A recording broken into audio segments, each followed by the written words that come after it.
موضوع الدرس في فضيلة الجهاد سورة الصف تفسير ابن كثير. الحمد لله رب العالمين والصلاة والسلام على أشرف الأنبياء وسيد المرسلين سيدنا محمد وعلى آله وأصحابه أجمعين. اللهم صل على سيدنا محمد وعلى آل سيدنا محمد كما صليت على إبراهيم وعلى آل إبراهيم في العالمين إنك حميد مجيد. أعوذ بالله من الشيطان الرجيم. بسم الله الرحمن الرحيم.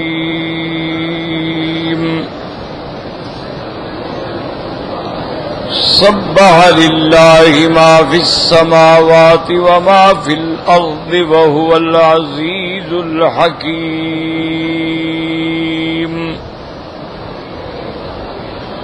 يا أيها الذين آمنوا لم تقولون ما لا تفعلون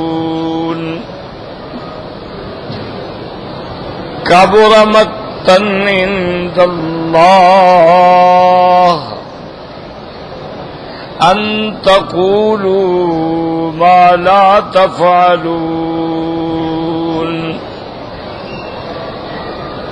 إن الله يحب الذين يقاتلون في سبيله صفا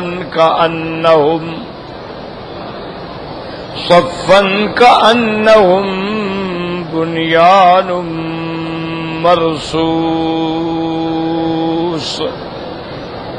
قال المؤلف والمفسر رحمه الله تعالى أدام النفع بعلومه وعلومكم في الدارين آمين إلى أن قال الإمام أحمد حدثنا يحيى ابن آدم قال حدثنا ابن المبارك عن الأوزاعي عن يحيى ابن أبي كثير عن أبي سلمة وعن عطاء بن يسار عن أبي سلمة عن عبد الله بن سلام رضوان الله عليهم أجمعين قال تذاكرنا أيكم يأتي رسول الله صلى الله عليه وسلم فيسأله أي الأعمال أحب إلى الله فلم يقم أحد منا فأرسل رسول الله سمعنا رجلا فجمعنا فقرأ علينا هذه السورة يعني سورة الصف كلها. هكذا رواه الإمام أحمد.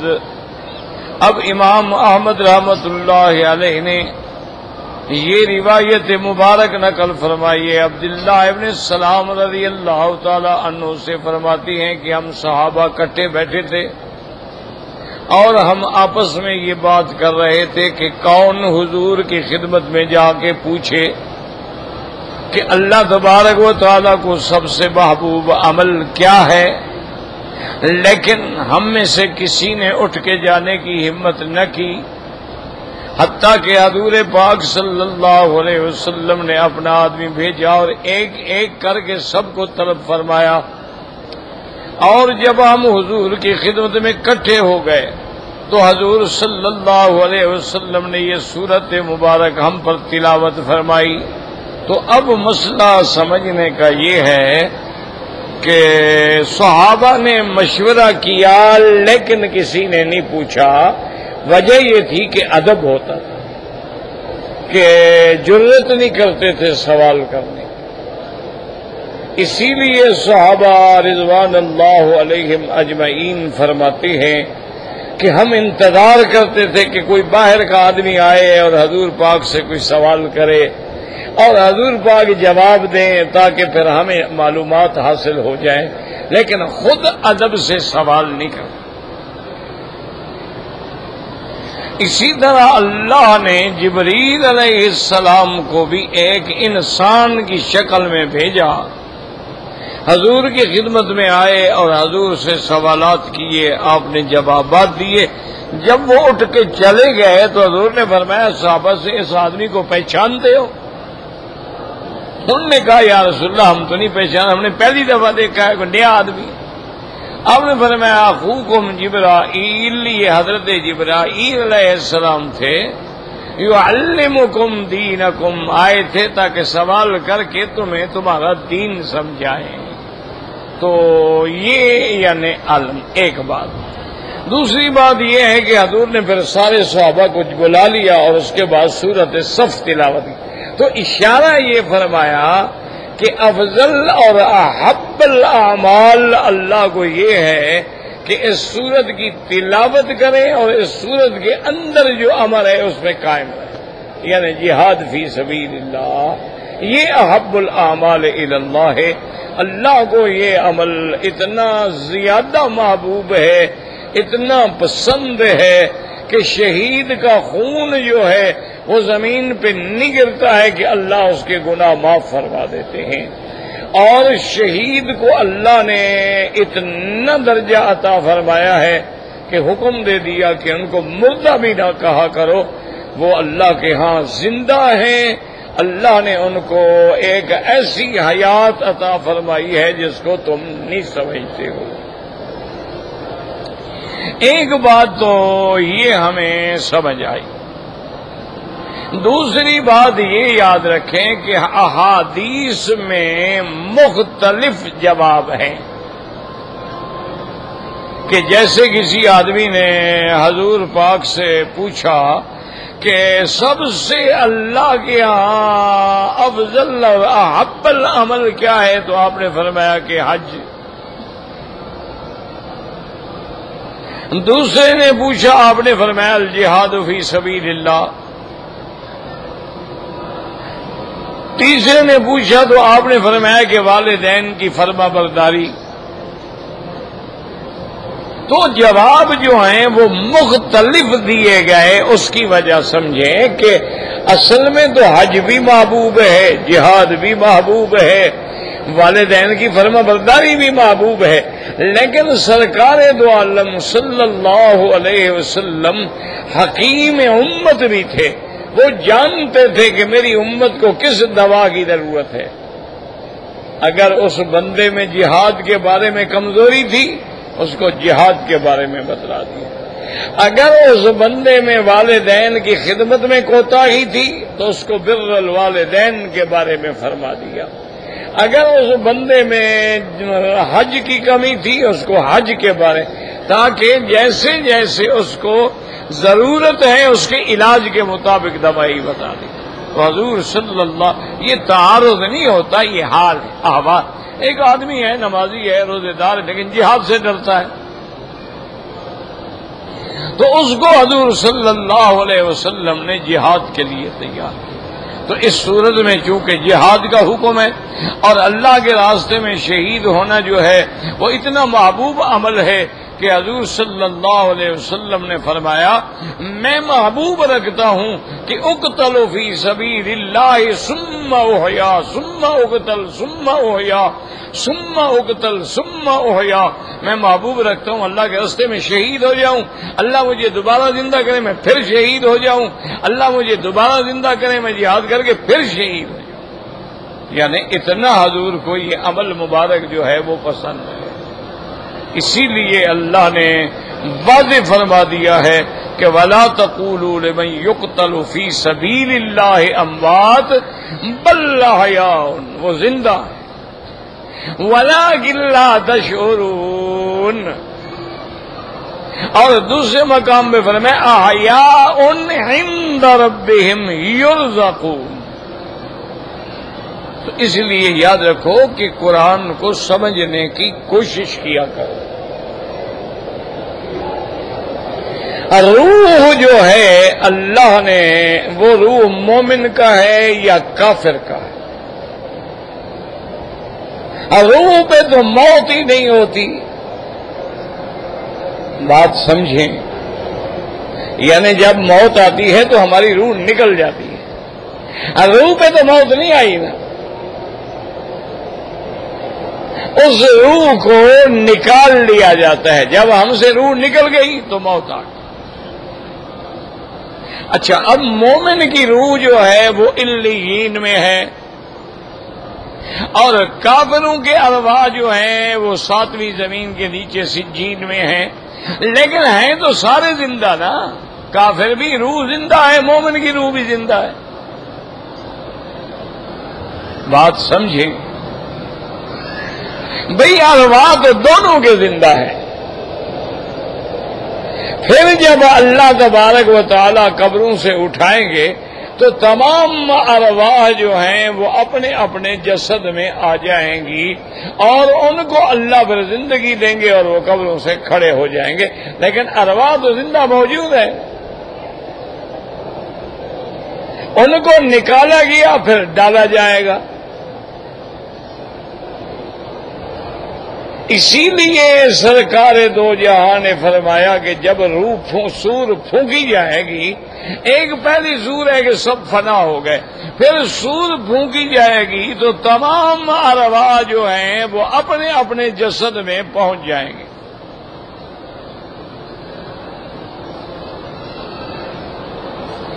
تو بات سمجھ رہے کہ اس کا مطلب کیا ہوا کہ روح پہ موت نہیں آئی.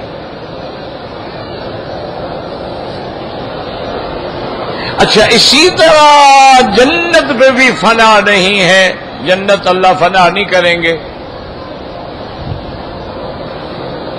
عرش ہے، کرسی ہے، جنت ہے، غلمان ہیں، حوریں ہیں، نعیم جنت ہیں، ان پہ فنا نہیں آئے گی. تو اب لوگوں کو یہ پریشانی ہوتی ہے کہ ادھر تو قرآن کہتا ہے کل شیء ہالک، ہر شے ہلاک ہونے والی ہے، الا وجہہ، صرف اللہ کی ذات ہے جس پہ ہلاک نہیں. اور دوسری جگہ فرماتے ہیں کل من علیہا فان، ہر چیز جو اس پہ ہے وہ فنا ہونے والی ہے. وَيَبْقَى وَجْهُ رَبِّكَ، صرف تیرے رب کی ذات باقی.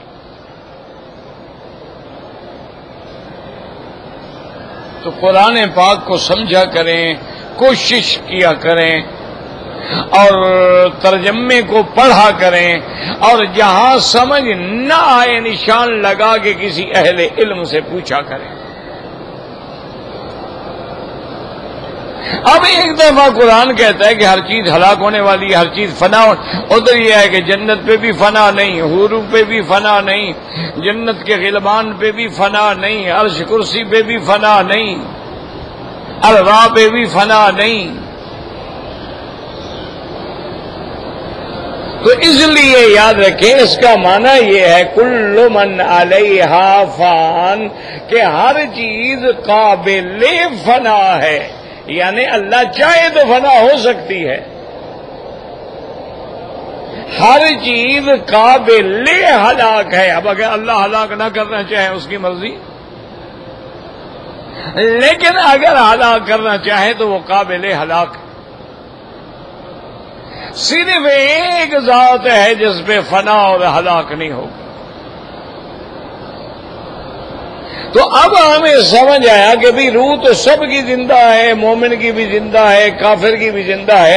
اور اللہ پاک فرماتے ہیں کہ شہیدوں کو مردہ نہ کہو. اگر اس سے مراد صرف روح کی زندگانی ہے وہ تو سب کو حاصل ہے، پھر شہیدوں کو اعزاز دینے کا کیا مطلب ہوا؟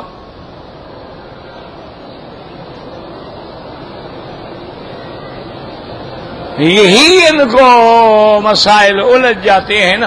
اور تو جی روح آئے گی، روح نکل گئی، بات ختم ہو گئی. روح نکل گئی، روح تو زندہ ہے. اگر اس سے مراد روحانی زندگی ہے وہ تو سب کو حاصل ہے.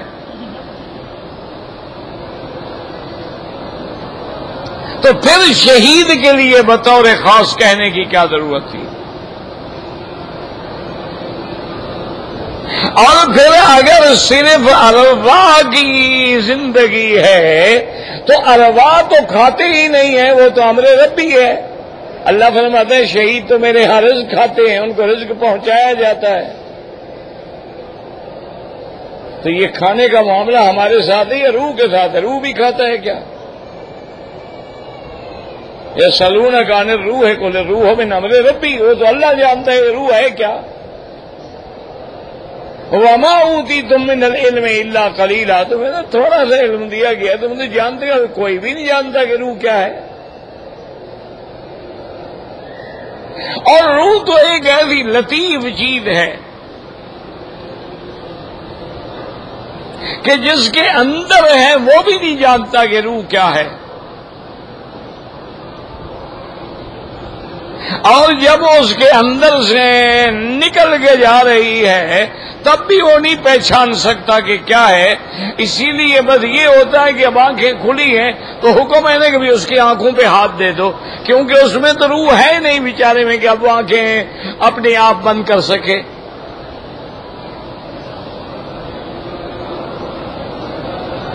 تو معلوم یہ ہوا کہ مرنے کے بعد جو شہید کی حیات ہے یا مرنے کے بعد جو انبیاء کی حیات ہے وہ اتنا بلند ہے، اتنا اعلیٰ ہے، اتنا اونچی شان رکھتی ہے کہ ہمارے عقل میں بھی نہیں آ سکتی. وَلَٰكِن لَّا تَشْعُرُونَ، تم سمجھ ہی نہیں سکتے. جب اللہ فرما دے کہ تم سمجھ نہیں سکتے، اب ٹکر مارنے کی کیا ضرورت ہے بھائی؟ پھر خام خواہ سمجھتے رہو اور زور لگاتے رہو. اللہ کہتے نہیں سمجھ سکتے تم، بات ختم ہو گئی. آمنا باللہ ہے، اللہ پر ہمارا ایمان ہے کہ شہید زندہ ہے. اب کیسے زندہ ہے، وہ کیسے کھاتا ہے، وہ کیا کھاتا ہے، عیسیٰ علیہ السلام کیا کھاتے ہیں، کیسے کھاتے پیتے ہیں، اور اتنا عرصہ کیسے، یہ باتیں کرنا تو جاہلوں کی بات ہے نا. اللہ کی مرضی ہے. اگر تم کسی کولڈ سٹور میں ایک انسانی لاش کو 10 سال رکھ کر محفوظ رکھ سکتے ہو کہ اس کی اسی طرح باڈی رہ جاتی ہے، تو اللہ رکھنا چاہے تو ان کے لیے کوئی مشکل ہے؟ سلیمان علیہ السلام کی روح نکل چکی ہے، موت آ چکی ہے، آپ نے آسے پہ ٹیک لگائی ہوئی ہے، لیکن دیکھنے والے سمجھ رہے ہیں کہ زندہ ہے. جنات کام کر رہے ہیں. اور پھر عجیب بات ہے نا جی کہ 100 سال گزر گیا ہے اور کسی چیز میں تغیر ہی نہیں آیا، تبدیلی نہیں آئی.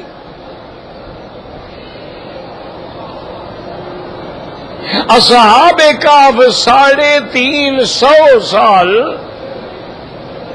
یعنی غار میں سو رہے ہیں، لیکن اگر 350 سال ناخن بڑھتے رہتے تو کہاں پہنچے؟ تو غار سے باہر نکل آتے.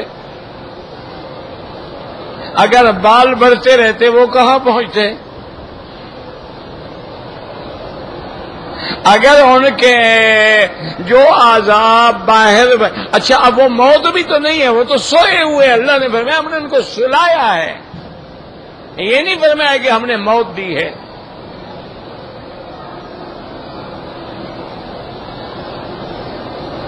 سو گئے. اچھا اور کمال یہ ہے فَلَبِثُوا فِي كَهْفِهِمْ 300 سِنِينَ وَازْدَادُوا 9 309 سال. اب جب بیدار ہوئے تو ایک دوسرے سے پوچھ رہے ہیں کہ یار ہم کتنا سوئے؟ تو قالوا لبثنا يوما أو بعض يوم، پتہ نہیں ایک دن سو گئے یا شاید دن بھی پورا نہ سوئے ہوں. 350 سال گزر گئے، وہ کہتے ہیں ایک دن سوئے. کیوں؟ نیند میں پتہ ہی نہیں.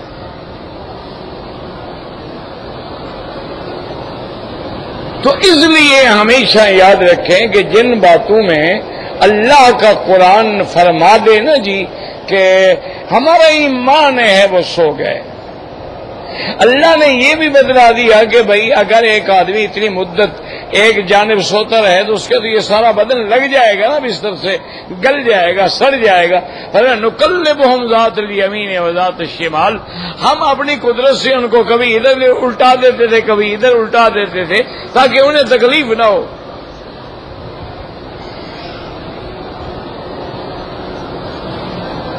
تو اس لیے ہمیشہ یاد رکھا کریں کہ جو قرآن حدیث میں بات آ جائے، جتنا سمجھ آ جائے کہو الحمدللہ، اور جتنا سمجھ نہ آئے وہ خلاف عقل نہیں ہوتی. یاد رکھو، ایک ہے بات خلاف عقل، ایک ہوتی ہے بات ما وراء عقل.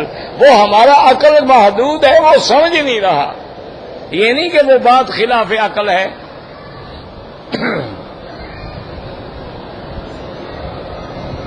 ہمارا علم محدود ہے، ناقص ہے، ہم اس بات کو سمجھ ہی نہیں رہے. تو اس لیے اللہ پاک نے فرمایا کہ اس سورت کی فضیلت جو ہے، یعنی فضیلت کا معنی یہ نہیں کہ صرف سورت پڑھو عمل نہ کرو. فضیلت تو تب ہے نا کہ جب پڑھو اور اس پہ عمل کرو. اور اس میں چونکہ حکم جہاد ہے تو صاف واضح ہے.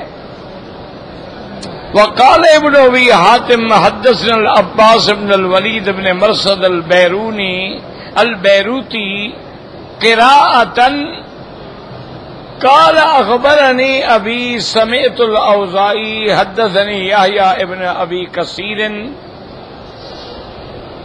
حدثني ابو سلمة بن عبد الرحمن حدثني عبد الله بن سلام رضوان الله عليهم ان اناسا من اصحاب رسول الله صلى الله عليه وسلم قالوا لو ارسلنا الى رسول الله صلی اللہ علیہ وسلم نسألہ عن احب الاعمال الى اللہ عز وجل فلم يذهب الیہ احد منا وہبنا ان نسألہ عن ذلك.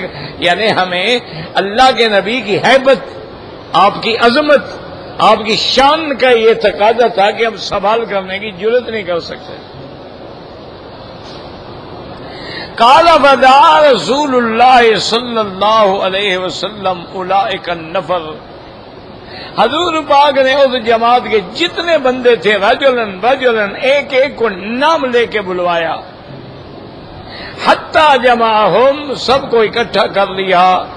وَنَزَلَتْ فِيهِمْ هَذِهِ السُّورَةُ سَبَّحَ لِلَّهِ الصَّفْ قَالَ عبد الله بن سلام فَقَرَأَهَا عَلَيْنَا رسول اللہ صلی اللہ علیہ وسلم كُلَّهَا. حضور نے ساری سورت تلاوت فرمائی. قال ابو سلمة وقرأها علینا عبد اللہ بن سلام كُلَّهَا. پھر عبداللہ ابن سلام نے بھی ہم پہ پڑھی کہ حضور نے ایسے پڑھی تھی، ان نے بھی تلاوت کی. قال يحيى ابن ابي كثير وقرأها علينا ابو سلمة كلها. قال الاوزاعي وقرأها علينا يحيى ابن ابي كثير كلها. قال ابي وقرأ علينا الاوزاعي كلها. یعنی سب نے پوری سورت پڑھی تاکہ عین حضور کی اتباع ہو جائے کہ بھی حضور نے ایسے سورت پڑھی تھی، ان نے پڑھ کے دکھائی.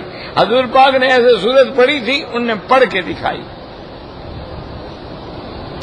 وقد رواه الترمذي عن عبد الله بن عبد الرحمن الدارمي حدثنا محمد بن كثير عن الأوزاعي عن يحيى بن أبي كثير عن أبي سلمة عن عبد الله بن سلام قال قعدنا نفرا من أصحاب رسول الله صلی اللہ علیہ وسلم.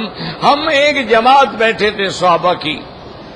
فتذاکرنا آپس میں ہم مذاکرہ کر رہے تھے.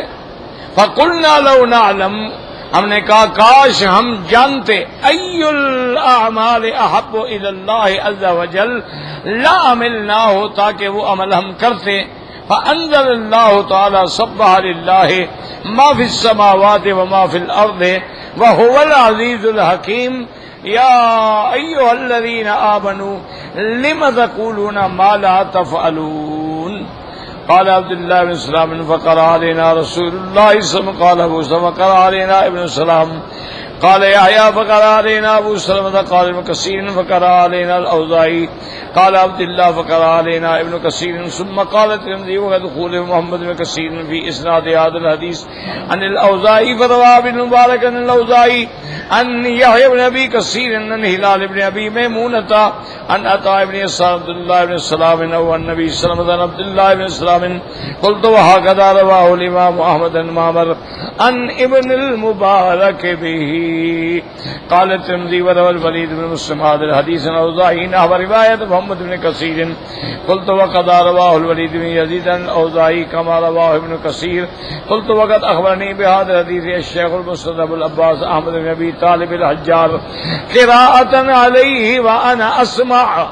قال اخبرنا ابو المنجى عبد الله بن عمر بن اللاتي قال اخبرنا ابو الوقت عبد الاول بن عيسى بن شعيب الصجري قال اخبرنا ابو الحسن بن عبد الرحمن بن مظفر بن محمد بن داود الداودي قال اخبرنا ابو محمد عبد الله بن احمد بن حنبل السرخسي قال اخبرنا عيسى بن عمر بن عمران السمرقندي قال اخبرنا الامام الحافظ ابو محمد عبد الله بن عبد الرحمن الدارمي بجميع مسنده قال اخبرنا محمد بن كثير الاوزاعي وذكر اسناده مثله وتسلسل لنا قراءة الى شيخنا ابي العباس الحجار ولم يقرأ لانه كان اميا وذاك الوقت ان تلقيني اياه ولكن اخبرني الحافظ الكبير ابو عبد الله محمد بن احمد بن عثمان رحمه الله تعالى الذهبي قال اخبرنا القاضي تقي الدين بن سليمان بن الشيخ ابي امر قال اخبرنا ابو المنجا بن اللاتي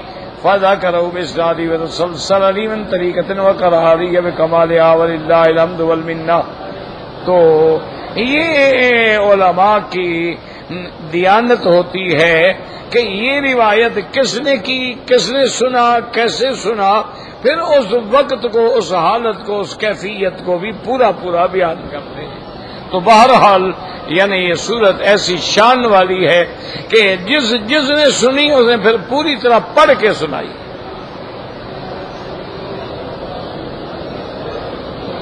اس میں یاد رکھیں کہ دو فائدے ہوتے ہیں. ایک تو محدثین اشارہ کرتے ہیں کہ بھی یہ بات ہمیں اتنا اچھی طرح یاد ہے کہ اس نے پڑھی پھر اس نے پڑھی پھر اس نے پڑھی پھر اس نے پڑھی، یعنی آخر تک.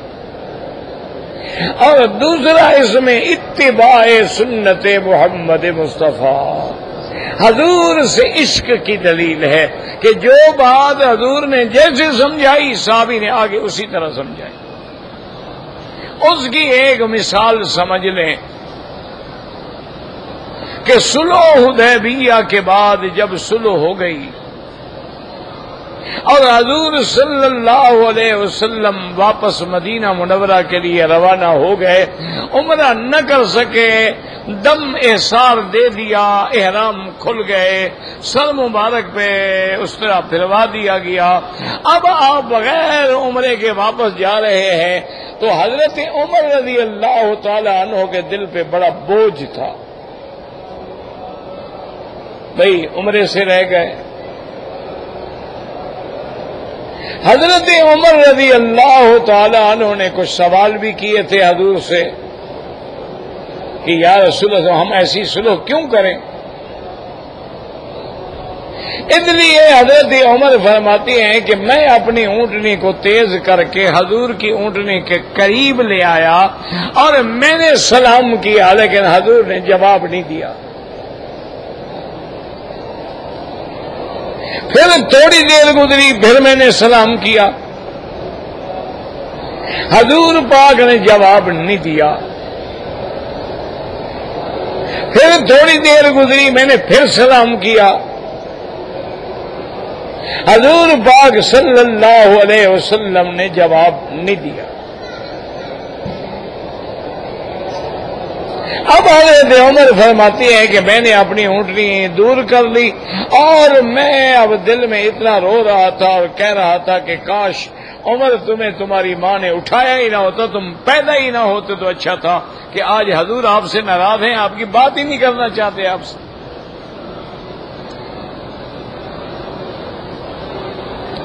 حضرت عمر رضی اللہ تعالی عنہ فرماتے ہیں کہ میں اسی غم میں ہوں، اونٹنی چل رہی ہے، سفر ہو رہا ہے اور میں بالکل غم میں نڈھال ہو چکا. ایک صحابی نے آواز دی، اس نے کہا عمر حضور آپ کو بلا رہے ہیں.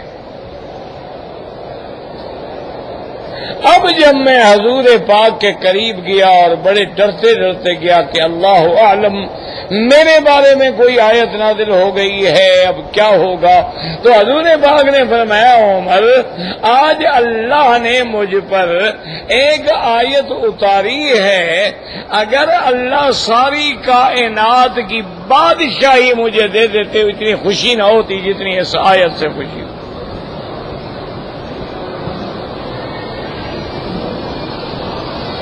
تو حضرت عمر رضی اللہ تعالی عنہ نے فوراً عرض کیا ای آیت یا رسول اللہ، سرکار دو عالم وہ کون سی آیت مبارک ہے جس سے آپ اتنا خوش ہیں؟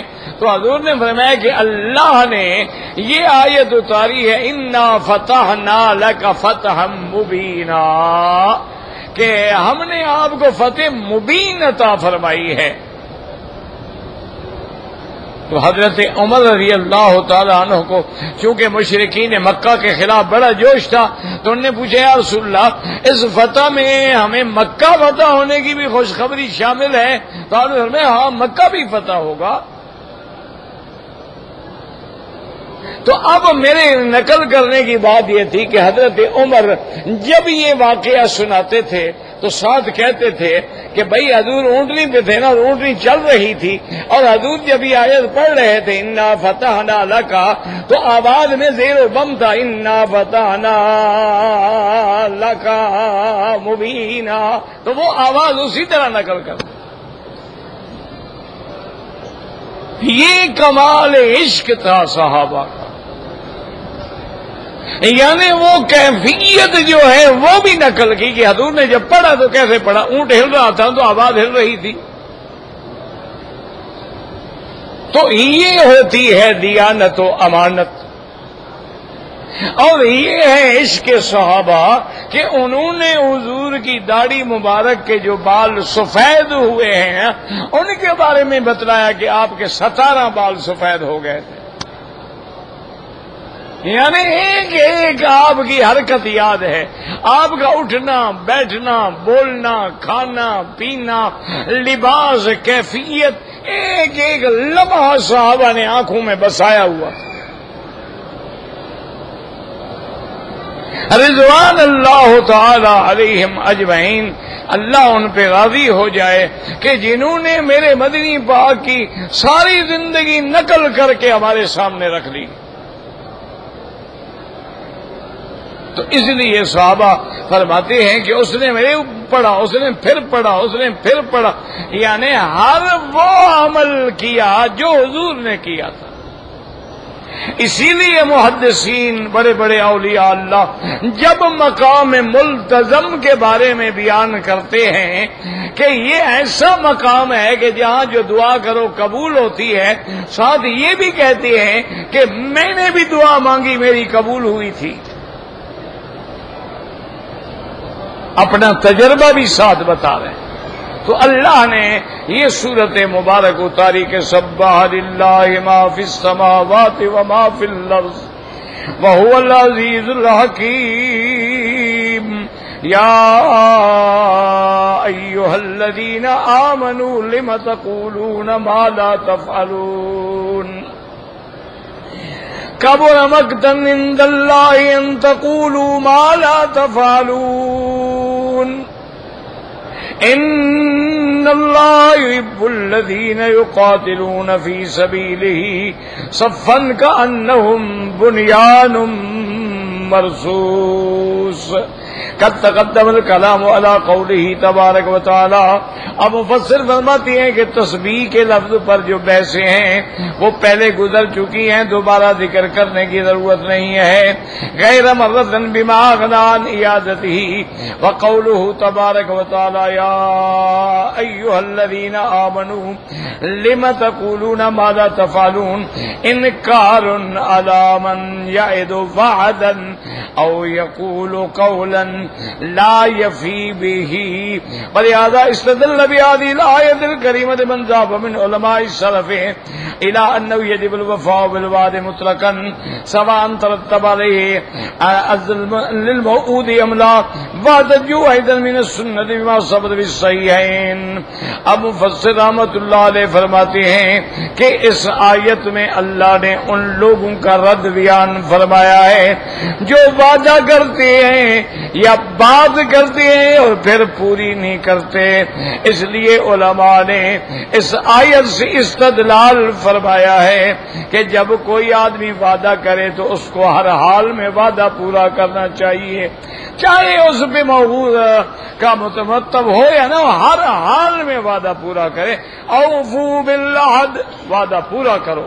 ان العہد کان مسئولا، اور جو وعدہ کرو گے تو قیامت میں پوچھا جائے گا کہ تم نے پورا کیوں نہیں کیا. یاد رکھیں کہ اس آیت میں بھی لوگوں کو ایک بڑی غلطی لگتی ہے. اللہ نے فرمایا نا ایمان والے کیوں کہتے ہو جو کرتے نہیں ہو، لم تقولون، وہ بات کیوں کہتے ہو، ما لا تفعلون، جو کرتے نہیں ہو. تو بعض لوگوں نے اس کو یہ سمجھ رکھا ہے کہ بھئی جو مولوی مثلا تقریر کرتے ہیں عمل نہیں کرتے تو ان کو تقریر بھی نہیں کرنی چاہیے. کیوں کہتے ہیں جو کرتے نہیں؟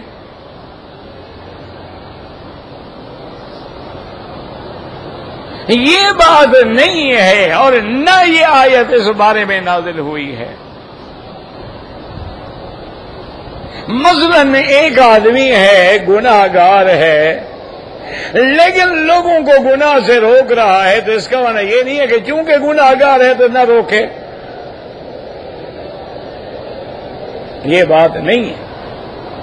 اس کو اس گناہ پہ الگ پکڑ ہوگی لیکن لوگوں کو ہدایت کرنے پہ اس کو ثواب ملے گا. مثلا ایک شرابی ہے، وہ اب دوسرے نوجوانوں کو بیٹھ کے ہدایت کرتا ہے کہ یار دیکھو میں تو خود اس مصیبت میں مبتلا ہوں نا، خدا کے لیے تم اس لعنت کے قریب نہ جاؤ. اس کا معنی یہ نہیں ہم اس کو کہیں گے تم تو شرابی ہو، تم کیوں کہہ رہے ہو. وہ کہے جس نے کبھی شراب نہیں پیا ہے. یہ بات غلط ہے. اسی لیے حکم ہے بزرگوں کا کہ فانظر الی ما قال لا تنظر الی من قال. جب تمہیں کوئی نصیحت ملے تم یہ نہ دیکھا کرو کہ کس نے کہا ہے، تم یہ دیکھا کرو کہ کہا کیا ہے. اگر بات ٹھیک ہے لے لو، دیوار پہ بھی لکھی ہوئی ہے لے لو. اچھا کبھی ایک چھوٹا آدمی بڑی بات کہہ دیتا ہے ماشاءاللہ جو بڑا بھی نہیں کہہ سکتا. یہ آیت جو ہے یہ اس لیے ہے کہ اللہ نے فرمایا کہ جو کہتے ہو پھر کرتے کیوں نہیں ہو. کہ خود کہتے تھے کہ جہاد جہاد جہاد جہاد، اور جب ہم نے جہاد فرض کر دیا آپ پیچھے بیٹھ گئے ہو. تو لم تقولون ما لا تفعلون، ایسی باتیں کیوں کرتے ہو، ایسی شیخی کیوں بگاڑتے ہو، ایسے دعوے کیوں کرتے ہو کہ جب حکم ہوتا ہے پھر کرتے نہیں ہو. اس لیے اللہ تبارک و تعالی نے اس کا رد فرمایا. اور اسی میں وہ چیزیں بھی شامل ہیں کہ آدمی وعدہ کر کے وفا نہ کرے یا کوئی بات کرے تو جھوٹی کرے. اس طرح وہ منافق کی علامات ہیں. لیکن اس آیت کا پس منظر یہ تھا کہ بعض لوگوں کو تمنا تھی کہ جہاد آئے نا جی اب ہم ایسے جوہر دکھائیں گے، اور جب جہاد آ گیا اب جناب بیٹھ گئے اور لما کتبت علینا، اللہ ہم پر جہاد کیوں لکھ دیا. پہلے تم خود مانگتے تھے اب آ گیا تو اب بھاگتے ہو. اس لیے فرمایا کہ یا ایھا الذین آمنوا لم تقولون ما لا تفعلون. ہاں یہ الگ بات ہے کہ اگر کوئی واعظ ہے، کوئی مولوی ہے، عالم ہے، دائی ہے، تبلیغ کرنے والا ہے، اگر وہ ہر اس عمل کے بارے میں دعوت دے جس پہ خود بھی عمل کرے تو زیادہ اثر ہوتا ہے.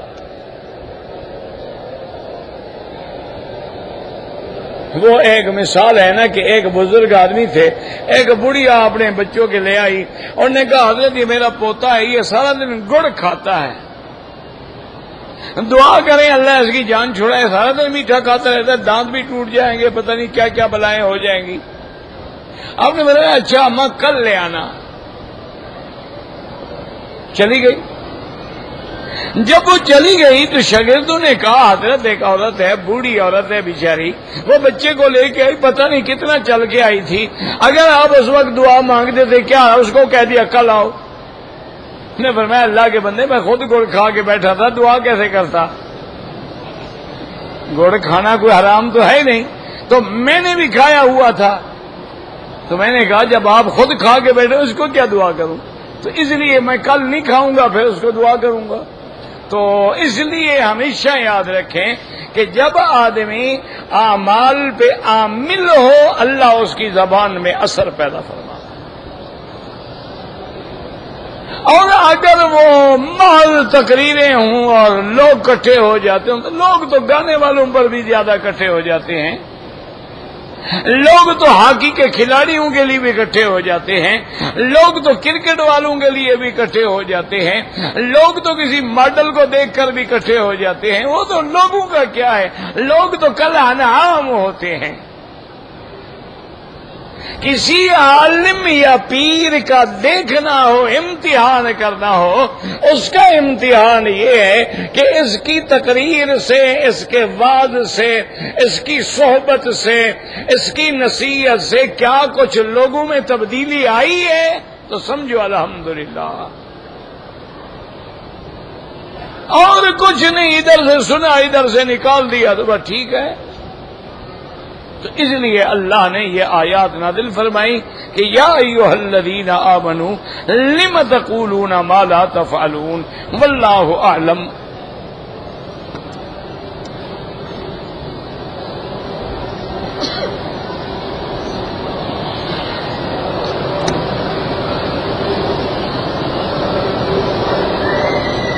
کہتا ہے جی کہ تراویح پڑھنا جو ہے یہ واجب ہے یا سنت ہے؟ تراویح سنت مؤکدہ ہے، وتر پڑھنا جو ہے وہ واجب ہے۔ باقی یہ ضروری نہیں ہوتا ہے کہ ہر 2 رکعت کے بعد نیت کریں، آپ نہ تراویح میں کھڑے ہو گئے، نیت ہے تو پڑھ رہے ہیں نا، بس وہی نیت کافی ہے۔ تو تراویح پڑھنا سنت مؤکدہ ہے، اور افضل اعلی جمہور کے نزدیک جو ہے تقریباً ائمہ 4 کے نزدیک، امام ابو حنیفہ، امام شافعی، امام مالک، امام احمد بن حنبل رحمہ اللہ علیہم اجمعین کے نزدیک تراویح جو ہے وہ 20 رکعت ہے، اور وتر جو ہے وہ 3 ہے۔ یہ یعنی جمہور کا فیصلہ ہے، اور اسی پہ عمل اہل مکہ اور عمل اہل المدینہ ہے کہ حضور کے زمانے سے لے کر آج تک 20 تراویح پڑھی جاتی ہے، اور اسی کو حضرت عمر کا نام دے کر بہانے بنانا جو ہے، حضرت عمر کے نام سے پہلے تو دشمن نے اعتراض کرے، اب اگر دوست بھی اعتراض کریں تو پھر کیا حل ہے؟ حضرت عمر خلیفہ راشد ہے، علیکم سنتی و سنت الخلفاء الراشدین، اور پھر اجماع صحابہ ہے، ایک صحابی نے مخالفت نہیں کی کہ جی ہم تو 8 پڑھیں گے 20 نہیں پڑھتے۔ حضرت عمر نے جب 20 رکعتیں ابی بن کعب کے پیچھے سب کو جمع کیا ہے، مجھے دکھلا دیں کہ 2 صحابہ نے اعتراض کیا ہو کہ جی ہم 8 پڑھیں گے، ہم 20 نہیں پڑھتے۔ اور اس کے بعد پھر دور عثمان ہے، دور علی ہے، حسنین کریمین ہے، اور پوری امت کا 1400 سال کا عمل متواتر ہے۔ اور تیسری بات یہ ہے کہ رمضان میں رات کو زیادہ جاگنا مطلوب ہے، تو جتنی آپ زیادہ جاگیں گے، زیادہ رکعتیں پڑھیں گے تو ثواب ہوگا۔ اگر آپ قیام اللیل کی حدیثیں لینا چاہتے ہیں تو 8 رکعتیں بھی ہیں، 11 رکعتیں بھی ہیں، 13 رکعتیں بھی ہیں، وہ تو ساری حدیث میں موجود ہیں. لیکن ایمان سے کہیں جو بندہ 20 پڑھے گا ساری حدیثوں پہ عمل ہو جائے گا کہ نہیں ہو جائے گا؟ اگر 8 پڑھیں گے تو 11 والی حدیث بھی گئی، 12 والی بھی گئی، 13 والی بھی گئی، 20 والی بھی گئی. یعنی جو ساری حدیثوں پہ عمل کرے اس کو آپ کہیں یہ حدیث نہیں مانتے، تو انا للہ و انا الیہ راجعون کے سوا اور کیا کہہ سکتے ہیں؟ اب دیکھیں نا کہ ظہر کی نماز سے پہلے 2 رکعت سنت پڑھنا بھی روایات میں موجود ہے، 4 رکعت پڑھنا بھی موجود ہے. تو جس نے 4 رکعت پڑھی اس نے دونوں حدیثوں میں عمل کر لیا. اور اگر کسی نے 2 پڑھی ٹھیک ہے کوئی جھگڑا نہیں، لیکن ایک حدیث تو رہ گئی.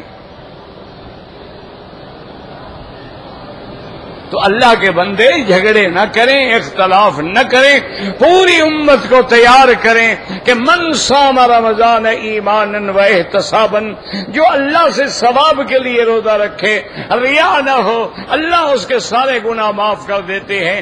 اور جو رات کو قیام کرے رمضان میں اللہ کی رضا کے لیے، اللہ سے ثواب کے لیے، اور کوئی اس میں ریا کا شائبہ بھی نہ ہو، اللہ اس کے گناہ معاف کر دیتے ہیں. یہ تو پھر مقامات کی باتیں ہوتی ہیں نا میرا بھائی. تو وہ ایسے ہیں نا کہ ایک اللہ کے ولی تھے، مجذوب آدمی تھے، اللہ والے آدمی تھے. ایک میرے جیسا کوئی جاہل مولوی ٹکر گیا تو انہوں نے بات پوچھی. وہ بڑی نماز میں کہا بھائی یار بڑی بڑی نمازیں پڑھ لو خیر تو ہے. اس نے کہا جی جنت کے لیے پڑھ رہا ہوں. فرمایا پھر تو ماشاءاللہ اللہ سے بھی کاروبار کرتے ہو. انہوں نے کہا تم اللہ کے لیے تو نہیں پڑھ رہے ہو، جنت کے لیے پڑھ رہے ہو. کاروباری آدمی ہونا کہ اللہ سے بھی کچھ لینا چاہتے ہو. اور اس نے کہا وہ مقام پیدا کرو کہ نہ جنت کے لیے کچھ نہیں، تیری رضا کے لیے، کہ مولا تو راضی ہو جا بس. تو جب وہ راضی ہو گیا پھر جنت کیا چیز ہے؟ اور اگر اللہ راضی نہ ہو تو تمہیں جنت مل جائے گی. یہی تو فرق تھا نا ایاد میں اور دوسرے غلاموں میں، کہ ہر غلام کو جب بادشاہ نے کہا بھئی آج میرے کمرے میں جو چیزیں پڑی ہیں جس کی جو دل چاہے اٹھا لو، کیا مانگتے ہو؟ اس نے کہا جی مجھے ہیرا دے دو، مجھے انگوٹھی دے دو، مجھے یہ دے دو، مجھے دے دو. ایاد سے بادشاہ نے پوچھا بھی تم کیا مانگتے ہو؟ اس نے کہا جی میں تو آپ کی خدمت مانگتا ہوں، بس اپنا خادم ہی رکھے مجھے. تو یہ فرق ہوتا ہے ایاز میں اور غیر میں. لیکن اب تو جناب وہ دور ہی ختم ہو گئے ہیں نا، کہ وہ کہتے ہیں نا کہ نہ وہ عشق میں رہی شوخیاں، نہ وہ حسن میں رہی مستیاں. اب تو کچھ بھی نہیں ہے نا. اب تو پتہ نہیں ہم جو نماز پڑھتے ہیں اللہ عالم یہ نماز ہے بھی کہ نہیں ہے، یہ تو اللہ کے علم میں ہے نا. بہرحال نقل بناتے ہیں وہ رحیم ہے کریم ہے، قبول فرما لیں گے، یہ ہمارا ایمان ہے. ورنہ جو نماز ہے، جو روح نماز ہے کہ انک ترا کے اپنے خدا کو دیکھ رہے ہو، وہ تو پھر پڑھنے والے پڑھتے ہوں گے نا. ہم تو نماز میں بھی فکر میں کھڑے ہیں کہ یار وہ جوتے پیچھے رکھے تھے کوئی لے نہ جائے. یعنی ہماری تو نماز میں جوتے ہیں. اور یار بیوی سے کہا تھا کھانا پکائے، میں کہہ نہیں سکا، پتہ نہیں مرچ نہ ڈال دے. یہ ہماری نماز ہے.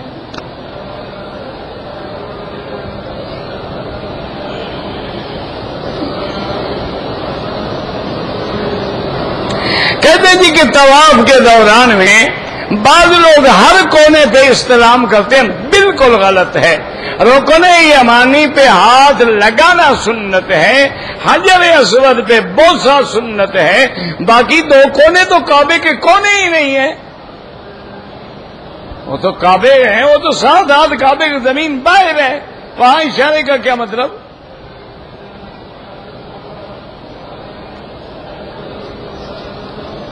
میری والدہ بیمار ہے، اللہم اشفنا واشف مرضانا ومرضى المسلمین. میں نے عمرے کا طواف کیا، صفا نہیں کیا، بال کٹوا کے احرام کھول دیا، ماشاءاللہ دم پڑ گیا جناب.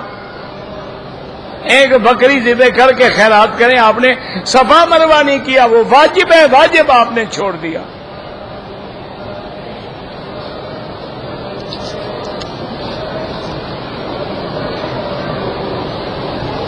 اگر فجر کی نماز کھڑی ہو جائے، آپ نماز میں مل جائیں.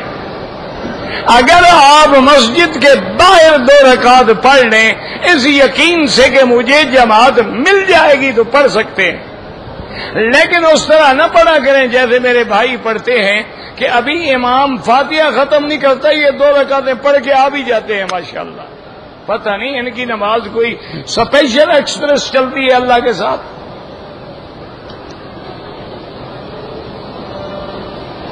امام کے پیچھے ہم حنفی مسلک میں ہیں، سورت فاتحہ پڑھیں بالکل نہ پڑھیں. امام کا پڑھنا جو ہے مقتدی کا پڑھنا ہے. من کان لہ امام فقراءۃ الامام لہ قراءۃ، جس کا امام ہو تو امام کا پڑھنا جو ہے وہ مقتدی کا پڑھنا ہے. ہم نے کل جانا ہے، آج طواف الوداع کریں. طواف الوداع عمرے والے کے لیے واجب ہی نہیں، لیکن کل جانا ہے تو پھر کل کریں. افضل یہ ہے کہ طواف الوداع کیا جائے. کہتے جی کہ پاکستانی بہنوں سے گزارش کریں کہ وہ حرم میں آئیں تو پردے سے اور برقعے سے اور اچھے لباس سے. میرا بھائی یہ مولوی مکی کی گزارش کیا کرے گی؟ دعا کرو اللہ اس کے خامند کو، اس کے بھائی کو، اس کے باپ کو، اس کے بیٹے کو حیا اور غیرت دے. میری تقریر سے کیا ہوگا؟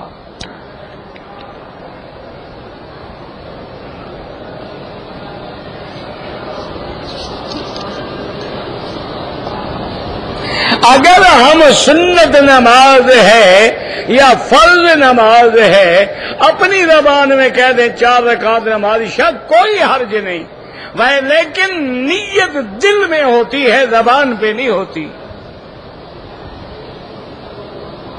دعا جب بھی مانگے سیدھی اللہ سے.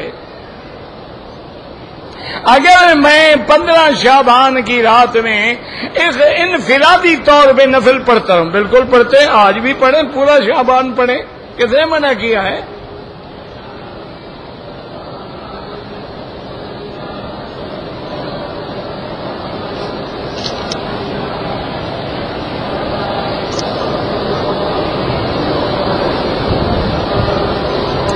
بہرحال جب ایک جگہ پر 15 دن ٹھہرنے کی نیت نہ ہو، آپ مسافر ہیں، نماز قصر پڑھیں گے.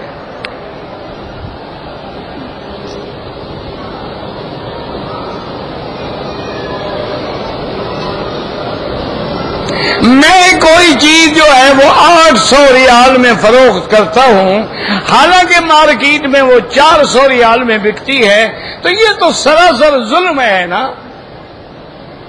لا ضرر ولا ضرار. اسلام کہتا ہے نہ خود نقصان اٹھاؤ نہ دوسرے کو نقصان دو. وہ چیز 400 بکتی، آپ 800 میں دھوکہ دو. جی لوگ امیر ہیں، امیر لوگوں کی جیب کاٹ لو، جائز ہے. امیر لوگوں کے گھر سے چوری کر لو، جائز. یہ کیا مطلب ہے؟ آپ جائز نفع کریں.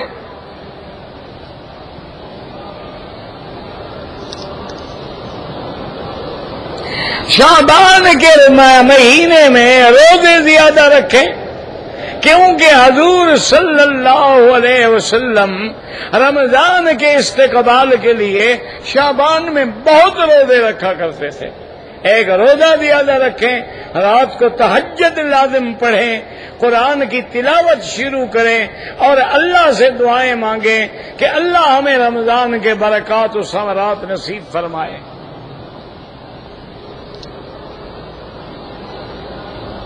اگر کوئی طواف میں قرآن پڑھتا رہے بالکل ٹھیک ہے.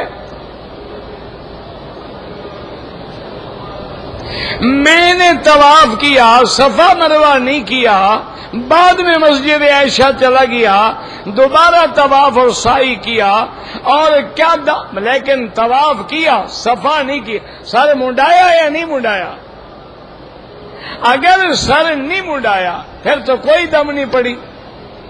اگر سر منڈا دیا ہے پھر مسجد عائشہ گئے ہیں، وہ تو پھر دوسرا عمرہ ہے، پہلا عمرہ تو ختم ہو گیا، اس میں آپ پہ دم پڑ گئی اور پیسے نہیں ہیں، 10 روزے رکھ لینا۔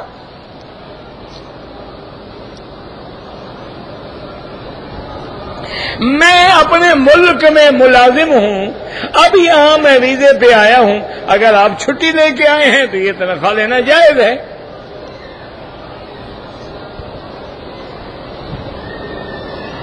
جو لوگ فوت ہو گئے بس ان کے لیے عمرہ کرے، اللہ اس کا ثواب فلاں کو عطا فرما۔ اگر عمرہ کرنے کے بعد دوسرا عمرہ کرنا چاہیں تو احرام کی چادروں کو دھونا ضروری ہے، چونکہ گناہ کیا ہے تم نے اس لیے وہ پلید ہو گئی ہیں۔ کوئی عقل کرو۔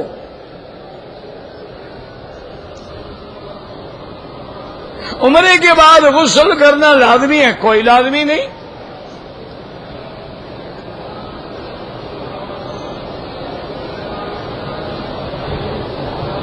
ہندوستان کے ہوائی اڈے پر جب آئے، 2 مرد ہیں اور 3 عورتیں ہیں، ان کا احرام بیگ میں چلا گیا، وہ بغیر احرام کے آ گئے۔ عورتوں کا تو احرام ہوتا نہیں تو بیگ میں کیا چلا گیا؟ عورتوں کا کون سا احرام ہوتا ہے؟ ہم نے تو آپ سے سنا ہے عورت کا تو کوئی احرام نہیں، وہ جو رومال باندھ دیتی ہے احرام ہے۔ کس نے کہا ہے؟ کسی بیوقوف نے کہا ہے۔ اچھا، باقی مرد رہ گئے، آپ عمرے پہ آ رہے تھے، احرام کا آپ نے خیال نہیں کیا، خیال کس چیز کا کیا؟ چلو احرام نہیں بھی تھا، آپ جہاز میں بیٹھے بیٹھے قمیص اتار دیتے، لبیک اللہم لبیک لبیک لا شریک لک لبیک، جتنے آگے چادریں باندھ رہے تھے۔ آپ عمرے سے بھی محروم ہو گئے جو آپ کا اصل عمرہ ہے وطن سے، اور آپ پہ دم بھی آ گئی، ہر آدمی پہ ایک ایک دم، عمرہ بھی کرے اور دم بھی ادا کرے۔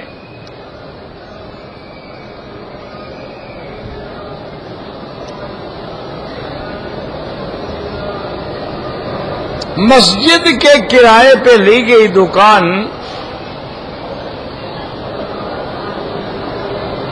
مسجد کی دکان تھی، کسی نے کرائے پہ لی، اب مسجد بڑھانا چاہتے ہیں تو وہ اٹھنے کے لیے 2 لاکھ مانگتا ہے۔ ماشاءاللہ بڑا شریف آدمی ہے، یعنی اس کو کہو بھی دکان ہے مسجد کی، تم مسجد میں نماز پڑھنی شروع کرو، تمہیں 2 لاکھ جب تک نہ ملے نماز پڑھتے رہو، مسجد سے وصول کرو نا، ہمارا کیا قصور ہے؟ بالکل ناجائز ہے۔ صفا مروا کے چکر لگانے میں پہلی آدھی چکر میں بیٹھ گئی، کوئی بات نہیں، تھک گئی بیٹھ گئی، پھر چکر لگا پھر بیٹھ گئی، کوئی مسئلہ نہیں۔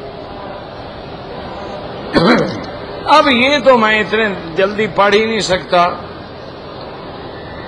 یہ کوئی سوال تو نہ ہوا، یہ تو خط ہوا نا ماشاءاللہ۔ کہتے جی کہ یہاں جو جہازوں میں گوشت ملتا ہے نہ کھائیں تو بہتر ہے، پتہ نہیں کدھر سے آیا ہے۔ کوئی بھی جہاز ران کمپنی جو ہے نا، ان سے پتہ کرو کہ یہ تمہارا کھانا جو ہے یہ کہاں سے آ رہا ہے۔ اچھا، مسلمان ملک سے بھی ہو، انہوں نے بھی انشاءاللہ مرغیاں باہر سے منگوائی ہوں گی، اس لیے نہ کھائیں، سبزی کھا لیں، کوئی آدمی مر تو نہیں جاتا نا۔ پینٹ شرٹ پہننا جائز ہے، لیکن آدھی آستینوں سے نماز مکروہ نہ کیا کریں۔ جہاد کا معنی کوشش کرنا، جہد کرنا، ہمت کرنا، سعی کرنا، ہر برائی کو روکنے کی کوشش جہاد ہے۔ والذین جاہدوا فینا لنہدینہم سبلنا، اور افضل جہاد اعلاء کلمت اللہ ہے، اس کے بعد جہاد جو ہے لإعلاء کلمت اللہ ہے، اللہ کے راستے میں جان دینا ہے۔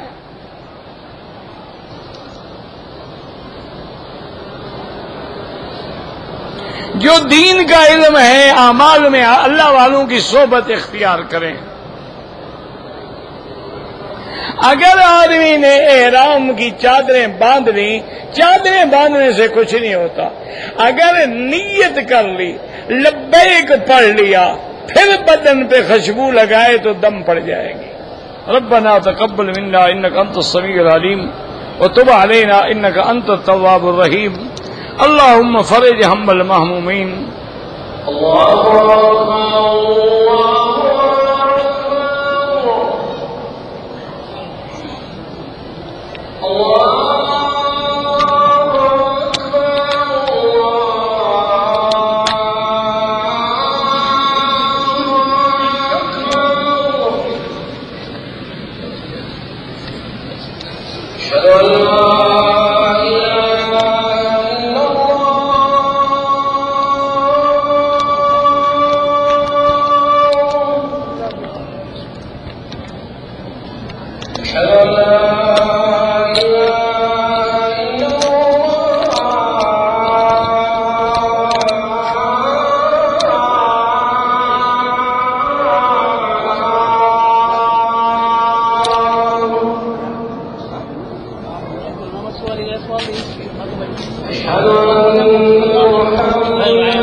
Salud.